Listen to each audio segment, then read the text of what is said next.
បច្ចុប្បន្ននេះនៅលើទីផ្សារកំពុងមានការចរាចរណ៍លក់ទឹកដោះគោខ្លាំងៗនិងទឹកដោះគោថតចម្លងជាច្រើន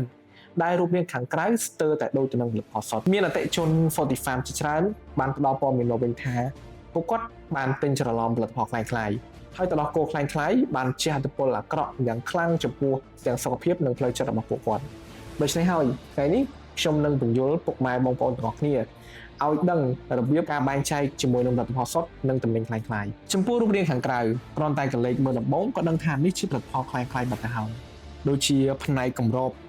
បើសិនជាទឹកដោះគោសុទ្ធឈ្មោះថា Glue Diabetic Plus រីចំណែកឯទឹកដោះគោខ្លាំងៗត្រូវបានកាត់បន្ថយឈ្មោះគឺឈ្មោះត្រឹមតែ Glue Diabetic ប៉ុណ្ណោះហើយទី2គឺផ្នែកនៅសមាសភាព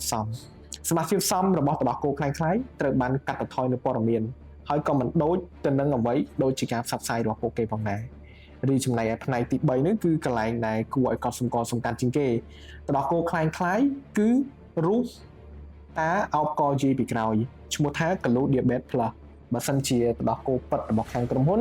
គឺរូបតាឲ្យមានដៃ2ហើយមានរូបតាពាក់មួកពណ៌ខ្មៅហើយមួយទៀតឈ្មោះថា Glue Diabetic Plus អានឹងទៅជាទឹកដោះគោសុទ្ធពិតរបស់ខាងក្រុមហ៊ុនចំពោះផ្លាកសញ្ញារវាងទឹកដោះគោទាំងពីរក៏យើងអាចកត់សម្គាល់ផងដែរនៅលើទឹកដោះគោសុទ្ធរបស់ខាងក្រុមហ៊ុនគឺយើងមានផ្លាកសញ្ញាក៏ដូចជាតែងប្រឆាំងផលិតផលខ្លាំងៗគឺរូបរាងបែបនេះរីចំណែកឯទឹកដោះគោខ្លាំងៗវិញតែងរបស់វាគឺងាយរហែកខ្លាំងណាស់គឺបញ្ជាក់ថានេះគឺជាផលិតផលមិនមានគុណភាពមួយទៀតអ្វីដែលសំខាន់បំផុតនោះគឺនៅលើកំប៉ុងទឹកដោះគោសុទ្ធរបស់ខាងក្រុមហ៊ុនគឺយើងមានជាមួយនឹង QR ដើម្បី scan រកព័ត៌មានរបស់ខាងក្រុមហ៊ុនផ្ទាល់មានវាយភ្ជាប់នៅលើសំបកកំប៉ុងរបស់ទឹកដោះគោសុទ្ធគឺមានវាយភ្ជាប់នៅលើនឹងតែម្ដងអតិថិជនជាច្រើនត្រូវបានគេបោកបញ្ឆោតដោយសារតែតម្លៃធូរថ្លៃពេកទឹកដោះគោខ្លាំងៗមានតម្លៃថោកជាងទឹកដោះគោសុទ្ធនៅលើទីផ្សារចន្លោះពី40ទៅ 50% នោះដូចជាផលិតផលខ្លាំងៗគេដាក់តម្លៃ5កំប៉ុង$45ឬក៏6កំប៉ុង$45ឬក៏12កំប៉ុង$100អានឹងគឺជាផលិតផលខ្លាំងៗ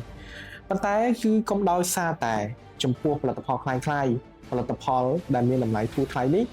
វានឹងអាចប៉ះពាល់ដល់សុខភាពរបស់អ៊ំពូមីងយីតានៅថ្ងៃមុខនិងរយៈពេលវែងចំពោះសាច់ម្សៅទឹកដោះគោវិញភ្លាមនៅពេលដែលយើងបើកកម្របទឹកដោះគោគឺយើងនឹងអាចបែងចែកថាមួយណាជាផលិតផលពិតមួយណាជាផលិតផលខ្លាំងៗភ្លាមចំពោះទឹកដោះគោផលិតផលពិតសាច់ម្សៅទឹកដោះគោគឺមានភាពពណ៌លឿងជាងហើយក៏ម៉ត់ល្អជាងដែរក្លិនគឺក្រអូបជាងរីចំណែកឯទឹកដោះគោខ្លាំងៗវិញគឺមានពណ៌សហើយមិនសាច់ម្សៅរបស់វាគឺមិនសូវម៉ត់និងមិនឈ្ងុយក្រអូបដោយទឹកដោះគោសុទ្ធនោះទេផលិតផលម៉ាកក្រុមហ៊ុន Forty Farm បដិញ្ញាលើគុណភាពផលិតផលនិងសមាសភាពសមត្រូវបានផលិតតាមស្តង់ដារ 100% ដូចមាននៅលើសំបកវេចខ្ចប់ចំពោះផលិតផលខ្លាំងៗសមាសភាពសមមិនត្រូវបានធានាដូចនៅលើផ្លាកសញ្ញាឬការវេចខ្ចប់នោះឡើយដោយតែលោកអ្នកដឹងស្រាប់ហើយថាអ្នកជំងឺទឹកនោមផ្អែមនិងសន្លាក់ឆ្អឹងត្រូវការរបបអាហារដ៏តឹងរ៉ឹងបំផុត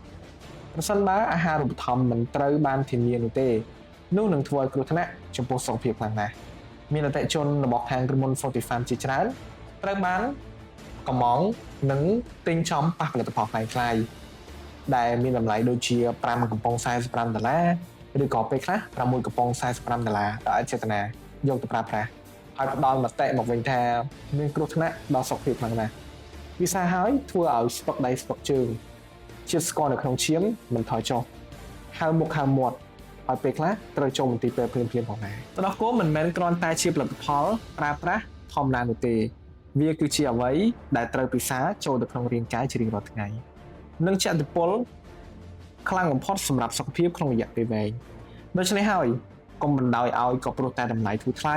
រូបរាងខាងក្រៅស្តៀងគ្នានោះធ្វើឲ្យអ្នកត្រូវយកសេចក្តីសុខសុខភាពផ្លូវចិត្តនិងផ្លូវកាយខ្លួនឯងក៏ដូចជាក្រុមគ្រួសារយកទៅដោះដូរជាមួយវាឲ្យសោះ